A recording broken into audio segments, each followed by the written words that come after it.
the next step in our function operations is what's called composition, function composition. I know a lot of you have looked up a couple things, have a basic understanding of what this is or what it might be. I'm hoping to formalize it a little bit here with a couple of slides and a couple of examples. And then we'll spend Tuesday, Wednesday, and probably Thursday when you return from break working with compositions and different examples and different types of practice. So let's go ahead and get started with the basic premise of a function composition being that we're going to, instead of substituting a value in for a variable, we're going to substitute an entire function in, and then ultimately just have to simplify by combining like terms, multiplying, dividing, subtracting, depending on what's going on in our original function. So the composition of the function f with g is called h. h of x is equal to f of g of x. That's the notation that we'll use, just so you're not thrown off by that. It looks like that, and we go from there. Essentially what this would do is everywhere in the function f, we would substitute in the function g, and then we would simplify. And we'll see that here in a couple of examples. This bottom part gets kind of confusing here without examples. We'll probably focus on this during class, but make sure you have it down here. The domain of h is the set of all x values, so that x is in the domain of g. Okay, so the input is in the domain of g, and the output of g of x, also has to be in the domain of f. So we cannot get an output in g that we cannot put into f. And again, we will see that in class on Tuesday most likely. So just make sure you have that down, and we'll see some illustration of that during class time.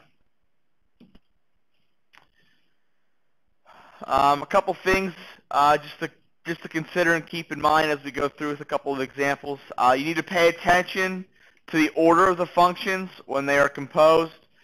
Typically, f of g of x is not equal to g of f of x. You will not typically get the same thing there. As we'll see later next week, there will be some cases where they will be the same, but they are special cases. But typically, that is not the case. So now we have a little bit of a background. Let's get into a couple of examples. So if we consider the function f of x is equal to 3x to the negative 1, and the function g of x is equal to 2x to the negative 1, let's do the following. The first three. Again, we'll get into the domain and stuff, so forth, next week during class time. So if we look at this first example, we're going to do f of g of x. Okay, so in this function, f, everywhere we see x, we're going to substitute in g of x. Okay, so we'll start by doing this, and I suggest doing this, especially the first few days with this until we get comfortable. 3 times g of x to the negative 1 power.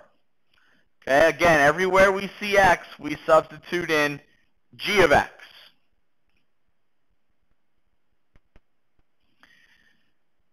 And what is g of x? Well, it is this 2x minus 1. So this is equal to 3 times the quantity, 2x minus 1. Okay, that's all it is. We do have one step of simplification, and that is just the distributive property in this one. Our final simplification is 6x minus 3, and that is for f of g of x.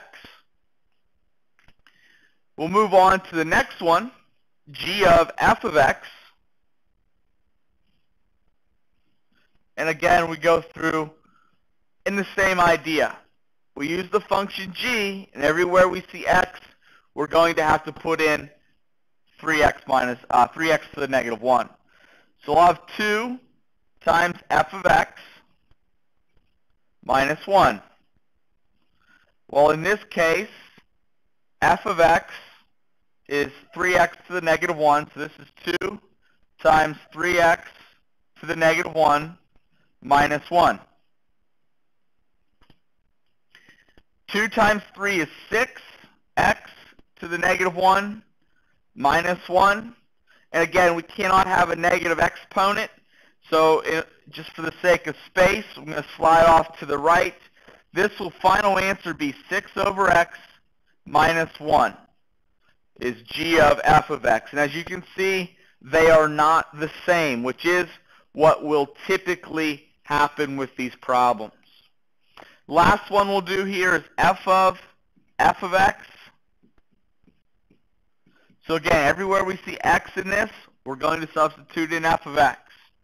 So this is 3 times f of x to the negative 1.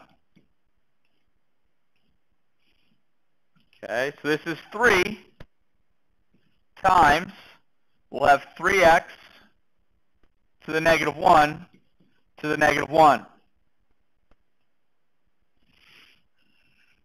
Everything inside gets raised to the negative 1 power. So again, the 3 on the outside stays the same.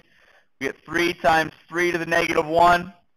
Negative 1 times negative 1 is positive 1. Now these two have the same base. Remember, this is 3 to the first power. 1 plus negative 1 is 0. Anything to the 0 power is 1. So our final answer here is x. This is typically, I wouldn't say typically, but this is not uncommon when you do something like f of x or g of x to get x as your final answer. So there's 3 examples of compositions for you. I'm going to try to do this next set here, and that'll be your warm-up. Jumped ahead too far there. So let's go ahead here with these functions. Go through the same process. I might go a little bit faster just for the sake of time. I don't want you to have a terribly long video here. But let's start with f of g of x. Again, we use the function f, and everywhere we see x, we substitute in g of x. So this will give me g of x squared.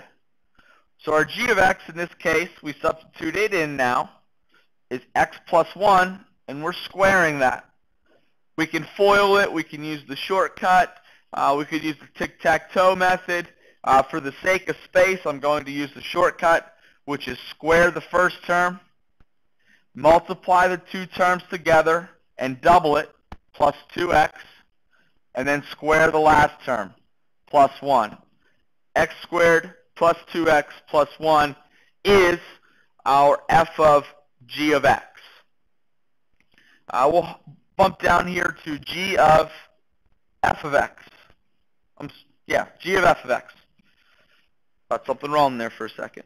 So now everywhere in the function g that we see x, we're going to substitute in f of x. So this will become f of x plus 1. Well, f of x is x squared, so we end up with x squared plus 1. And that's all that one is. That's all that one is.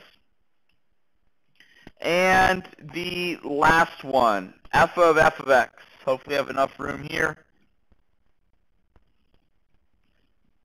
Everywhere in the function here that we see x, we're going to substitute in f of x. So we will have f of x squared.